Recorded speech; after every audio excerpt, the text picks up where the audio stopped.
Bermuda triangle, সমুদ্রের সেই রহস্যময় এলাকা যেখানে অজানা কারণে হারিয়ে গেছে অসংখ্য জাহাজ আর বিমান। আজ আমরা জানব এই রহস্যের পেছনের কিছু অজানা গল্প। বারমুডা ট্রায়াঙ্গেল, যা ডেভিলস ট্রায়াঙ্গেল নামেও পরিচিত, আটলান্টিক মহাসাগরের একটি অংশ।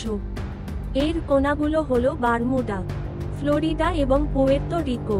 এই এলাকায় অনেক জাহাজ আর বিমান অজানা কারণে নিখোঁজ হয়ে গেছে। 1945 সালে ঘটে গেল সবচেয়ে রহস্যময় ঘটনা, 5টি মার্কিন নৌবাহিনীর ফাইটার প্লেন সহ এক নেভি বোমারু বিমানের দল। তারা একটি অনুশীলন মিশনে গিয়েছিল কিন্তু আর ফিরে আসেনি। এই ঘটনা ফ্লাইট 19 নামে পরিচিত। অনেকে মনে করেন এই এলাকা ভূমিকম্প, চক্রবাত অথবা গ্যাস লিকেজের কারণে বিপদ ডেকে আনে। আবার কেউ কেউ বিশ্বাস করেন এখানে অদৃশ্য শক্তি কাজ করে, এমনকি এলিয়েন অপহরণ মতো কাহিনীও শোনা যায়। বিজ্ঞানীরা মনে করেন এই অঞ্চলের আবহাওয়া খুবই অস্থির এবং সেখানে মেথেন গ্যাস বুদবুদ উঠে এসে পানিতে বাষ্পীভবন ঘটাতে পারে। এর ফলে জাহাজ ডুবে যেতে পারে। এছাড়া নেভিগেশন সিস্টেমের ব্যর্থতাও এই দুর্ঘটনার কারণ হতে পারে।